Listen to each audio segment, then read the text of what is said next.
Olá, eu sou Maria Emília, sou professora de Direito Processual Civil do FADIPA e hoje nós vamos falar sobre a confecção do agravo de instrumento. O agravo de instrumento é um recurso cabível no processo civil brasileiro contra certas decisões interlocutórias que estão previstas no artigo 1015.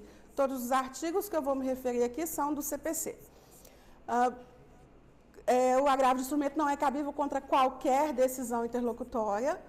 Ele é cabível contra determinadas que estão, como eu disse, no 1015, dentre elas as tutelas provisórias, a tutela de urgência, tutela de evidência, a decisão sobre o mérito, a decisão sobre justiça gratuita.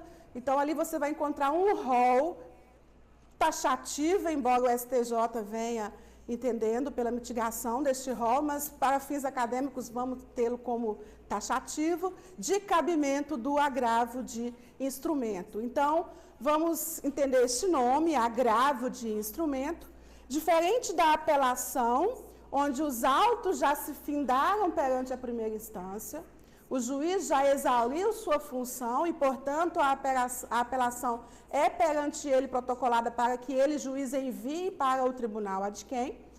Nós temos que o agravo de instrumento está sendo interposto enquanto os autos ainda estão em andamento, o juiz não exauriu sua função.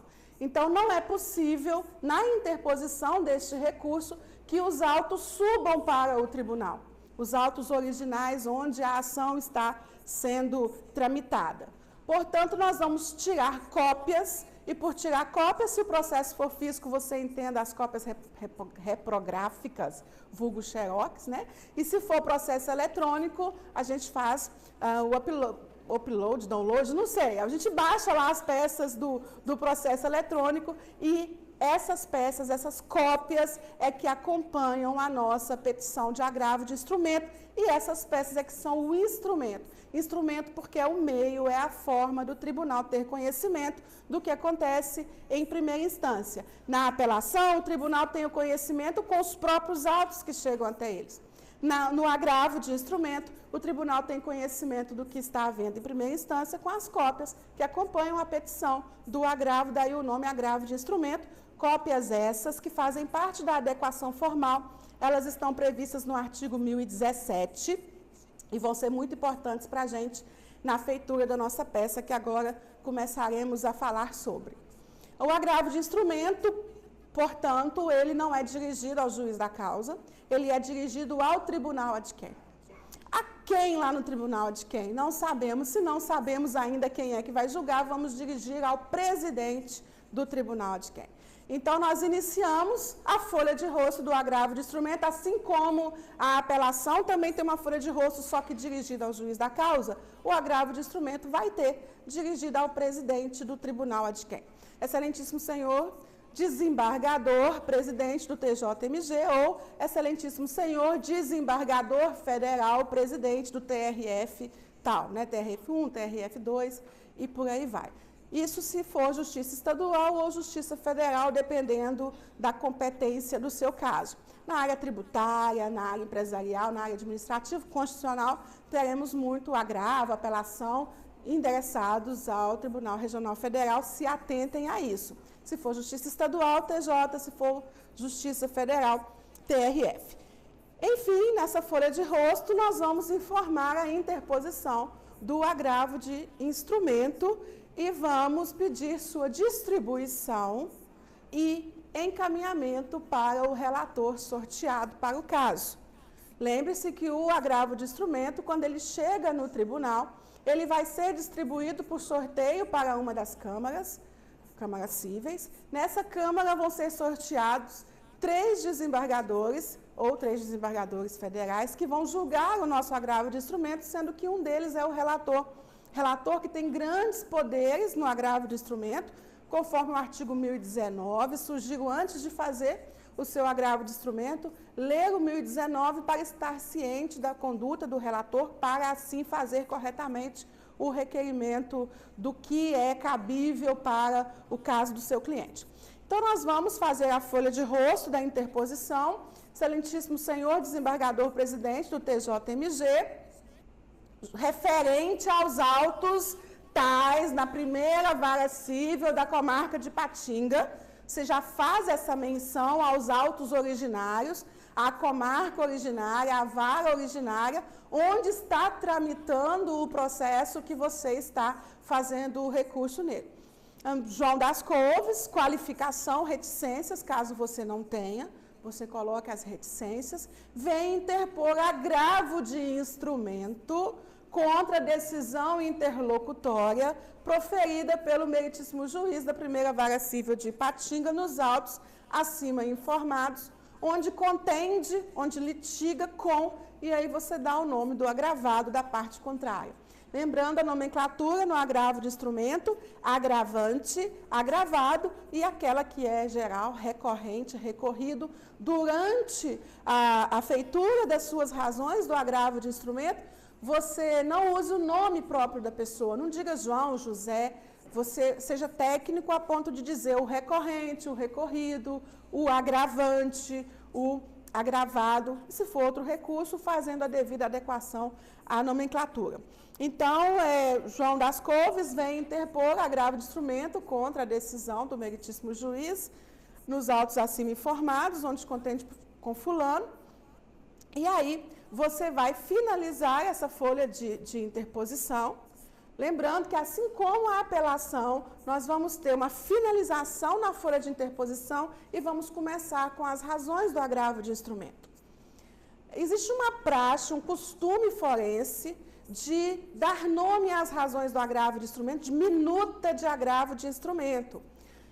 Você pode utilizar minuta de agravo de instrumento ou razões de agravo de instrumento, porque o Código não utiliza essa nomenclatura minuta de AI, minuta de agravo de instrumento, mas é costume, se você vir por aí também não está errado não. Você opta. Eu, nas minhas, eu utilizo minuta, porque é o mais comum, é o mais de praxe. Então, minuta de agravo de instrumento e endereçada à turma do TJMG, que é o caso da peça que foi pedida para vocês.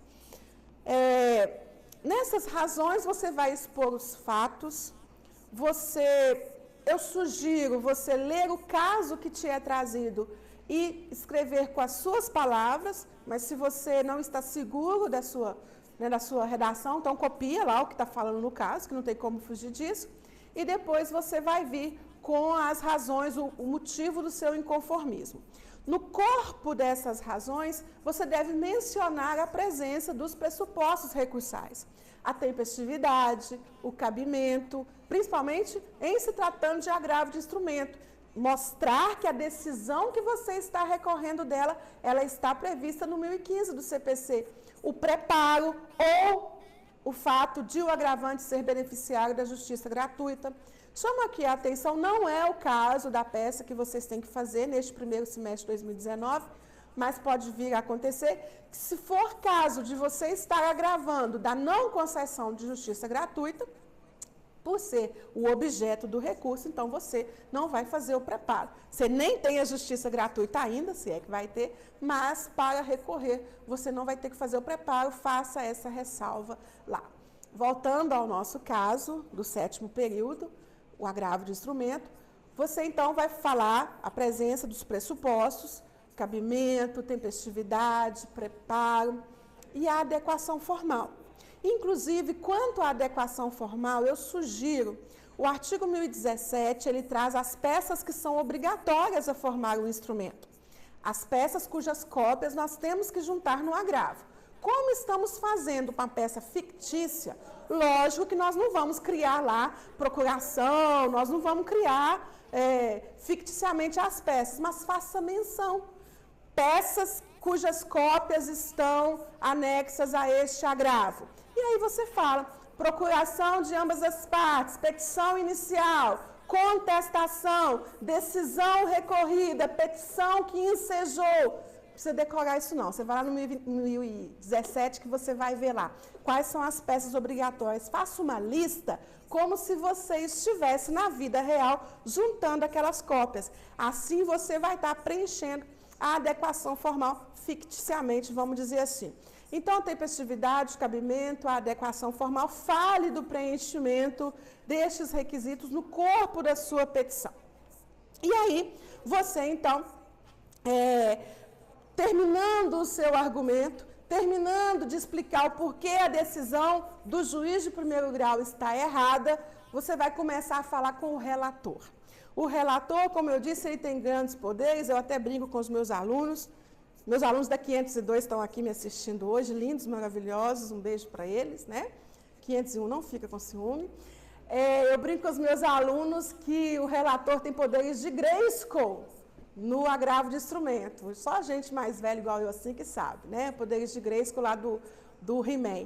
Por quê? Porque lá no 1019 fala que o relator ele vai poder conceder efeito suspensivo e ele vai poder até mesmo conceder efeito ativo ao agravo de instrumento. E é baseado nisso, no que você precisa, que você vai fazer o requerimento para o relator neste ponto aí. Se você está recorrendo porque foi concedido algo contra o seu cliente, você então vai pedir o efeito suspensivo. Você vai lá no 1019, inciso 1º, primeira parte. E lá vai estar falando que o relator, havendo risco de dano de difícil reparação, o relator poderá conceder o efeito suspensivo. É isso que você precisa. Você precisa, usa essas palavras que estão no 1019, inciso 1º, usa elas, que há um risco de dano de difícil reparação. Pegue no seu caso concreto qual é este risco.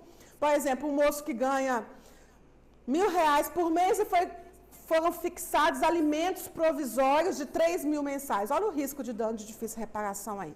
Então, em cima disso, você fala, excelentíssimo relator, tendo em vista o dano de risco de difícil reparação, requer seja concedido efeito suspensivo, suspendendo a decisão interlocutória recorrida. Mas pode acontecer de o que você precisa não é só a suspensão. Imaginem que o juiz, ele não concedeu algo que o seu cliente pediu. Você está recorrendo porque você pediu uma tutela provisória, popularmente conhecida como liminar. Você pediu uma tutela provisória e ela foi negada. Então, você vai pedir para o relator algo além do efeito suspensivo. Você vai pedir o efeito ativo do agravo de instrumento, que é a tutela recursal antecipada ou tutela recursal provisória. Você demonstrando ao relator que o seu cliente tem direito àquela medida que o juiz negou, você vai requerer, excelentíssimo relator requer, o agravante seja concedido o efeito ativo ao agravo de instrumento, concedendo, e aí você diz o que você precisa, uma reintegração de posse que foi negada, por exemplo, concedendo a reintegração de posse liminar no imóvel. Pelo que eu vi na peça do 7º período desse primeiro semestre de 2019, é caso de efeito suspensivo. Não devia falar não, vocês deviam pesquisar, mas já ajudando vocês, não é caso de efeito ativo, é caso de efeito suspensivo, porque foi concedido algo contra o seu cliente, você vai pedir ao relator, então, que dê efeito suspensivo ao agravo e suspenda a decisão até que a turma julgue o agravo de instrumento. Feito isso, nós vamos para o requerimento final, que é o requerimento de conhecer e prover o recurso. Sugiro vocês que estão assistindo essa aula de agravo de instrumento, que também assistam, o Saber Não Ocupa Espaço, né? Assistam a aula de apelação, que nós temos disponibilizada para vocês também, né? Ela era referente ao 5º período, mas lá eu falo que conhecer o recurso, ele é relacionado, este verbo, à apreciação dos pressupostos recursais. Se os pressupostos recursais estão presentes, o recurso é conhecido. Se eles não estão presentes, o recurso não é conhecido e, portanto, não tem seu mérito julgado. O tribunal só julga o mérito do recurso, só diz se a decisão recorrida está certa ou errada, se conhecer do recurso. Então, você vai requerer que seja conhecido o recurso por estarem presentes os seus pressupostos recursais e, no mérito, seja dado provimento ao recurso e você diz, então, o que você quer com aquilo. Imagine que foi uma tutela provisória, eu vou tomar aqui o exemplo que eu tinha dado, uma reintegração de posse que foi negada. E no mérito seja dado provimento ao recurso, concedendo liminarmente a reintegração de posse que foi negada pelo juiz a quo. E aí você encerra, seguindo a dica que eu disse para encerrar, né? Nestes termos, pede deferimento, local e data, nome, OAB, assinatura, não ponha nada que identifique, escreva literalmente desse jeito que eu disse aqui para você. E feito o encerramento, você coloca, como eu tinha aconselhado, lista de peças que acompanham este agravo e relaciona as peças. O CPC, no 1016, que é o artigo que traz a adequação formal do agravo de instrumento, ele fala que é para quem está redigindo o agravo informar o nome e endereço de ambos os advogados. Você opta por colocar isso na folha de rosto ou nas suas razões. Você acha um lugar onde você entenda que caiba isso. Eu coloco sempre na minha folha de rosto, nome e endereço do advogado do agravante. Aí põe lá, fulano, endereço tal. Nome e endereço do advogado do agravado, fulano, endereço tal. Lembrando que você não vai ter estes nomes, tendo em vista a nossa peça fictícia, põe nome, reticências, endereço, reticências. Adote este padrão, os dados que você não tem, você coloca reticências para poder demonstrar que está preenchendo o requisito, mas sem inventar nada. Por que essa questão de não poder inventar? Porque a banca da OAB entende que qualquer coisa que fuja do que está previsto no enunciado é uma forma de identificação. Imagina que eu coloco lá na cidade de Jampruca e eu conheço um examinador que vai corrigir as peças e ele sabe que a peça que vai ter um Jampruca escrito do nada lá é a minha peça. Para evitar esse tipo de fraude, não pode ter qualquer identificação, qualquer dado que fuja do que está no enunciado. Vamos, então, nos condicionar a já fazer nossas peças visando o exame da ordem. Um abraço para vocês. Qualquer dúvida, eu estou à disposição nas minhas redes sociais, Emília76, e qualquer coisa, manda mensagem. Tchau.